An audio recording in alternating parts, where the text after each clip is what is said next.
All right, welcome back to The Explainer. If you're gearing up for that Chaucer exam, you are in exactly the right place. Today, we're doing a high-stakes, rapid-fire review covering questions 17 through 36 of our core material. We're going to conquer this exam by breaking down the brilliant, complex, and honestly, sometimes hilarious world of Geoffrey Chaucer. So let's dive right in and get you completely ready to ace this thing. Section 1. Chaucer's Literary Career, Mapping the Periods. Starting off, question 17 hits us with a foundational concept. Into how many periods is Chaucer's literary career usually divided? Are we talking 2, 3, 4, or 5? Well, the answer here is B, 3. Scholars traditionally map out his career across 3 distinct phases of influence. You've got the French period, the Italian period, and finally, his mature English period. Keeping this 3-part roadmap in your head is absolutely crucial for unlocking the timeline of all his works. Now, that early continental influence is exactly what question 18 is testing. Which of his works is a characteristic allegory of that first French period? The answer is B, the Book of the Duchess. He wrote this around 1369, and you can tell he was heavily leaning on the reigning French literary school of the time. He was experimenting with that super popular continental dream vision format, really cutting his teeth as a poet using French models. But then he travels, right?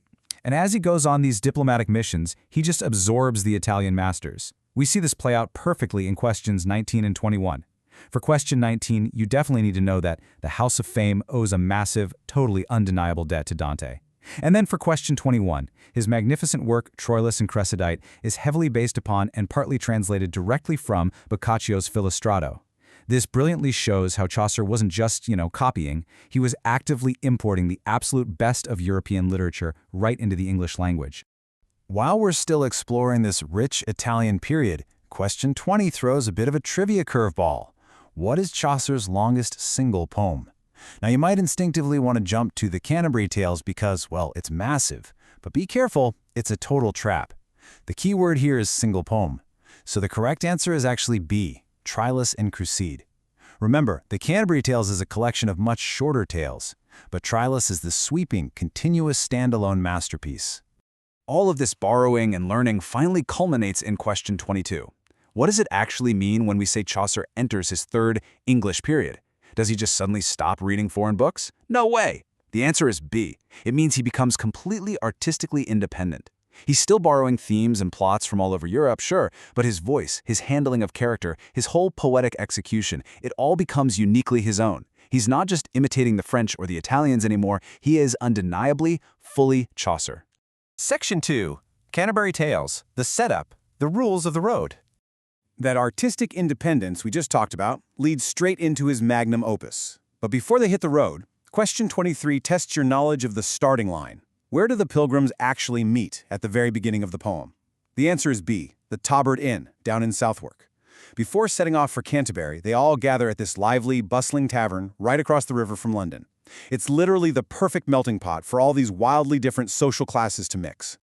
To pass the time on that long ride from the inn, question 24 looks at the initial game plan. How many stories did the host propose that each pilgrim should tell in total? The answer is an incredibly ambitious 4. Yep, 4. The plan was 2 stories on the way to Canterbury and 2 more on the way back. But, well, reality check for question 27. How many tales did Chaucer actually complete before he died? The answer is just 24. We only have a fragment of this massive literary structure he originally envisioned.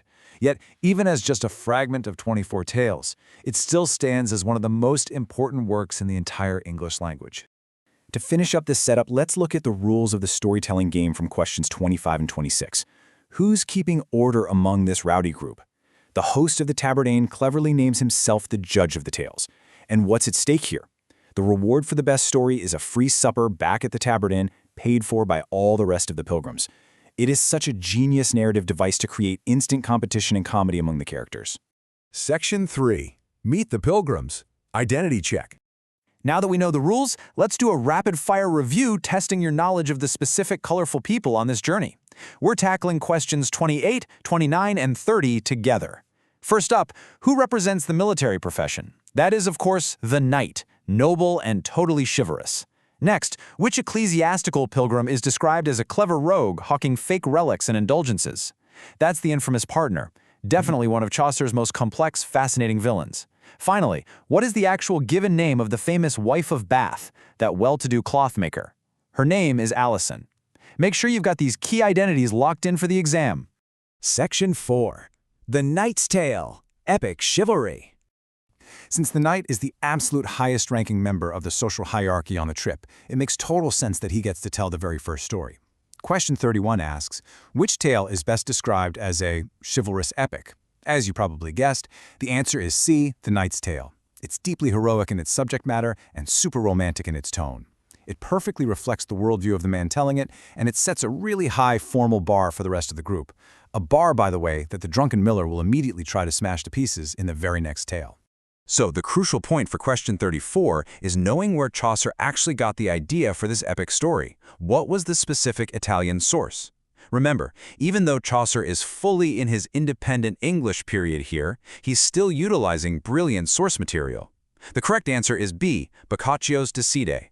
Now, do not confuse this with Philostrato. Remember, we already established earlier that Philostrato was the source for Troilus and Cressade. Keep those two separated. Questions 32 and 33 break down the core drama of The Knight's Tale. What's the actual plot? It revolves around this bitter, tragic love triangle. The two rival knights, who by the way happen to be sworn brothers and cousins, are Palamon and Arcite, and they are both desperately, madly willing to fight to the death over their shared love interest, Emily, the sister of the Duke's wife. It's just classic high-stakes medieval romance through and through. Section 5, Characteristics and Style. Chaucer's Legacy. For this final stretch, we're zooming out a bit to look at Chaucer's overarching style and why he's such a big deal. Question 36 highlights a massive turning point in literature. Chaucer essentially looked at the clunky, traditional Old English method of alliteration and just abandoned it. What did he replace it with? The answer is B. He adopted the French method of regular meter and end rhymes. By forcing the English language to dance to these elegant, structured continental rhythms, he practically invented the modern English poetic form that we literally still use today. It was a real game changer. And the best part? Chaucer knew exactly what he was doing, and he had a fantastic sense of humor about it. Question 37 asks what funny nickname he gave to that old, outdated style of alliteration. He jokingly called it Rim, Ram, Roth. He's basically just making fun of how harsh and repetitive the old Anglo-Saxon poetry sounded compared to those smooth, flowing end rhymes he was busy pioneering. Which brings us to our final question, question 35. Because of all this, his incredible structural innovations, his deep understanding of character psychology, his rich blending of European influences into a brand new English voice, Chaucer earned an amazing historical title. He is widely known as the Morning Star of the Renaissance.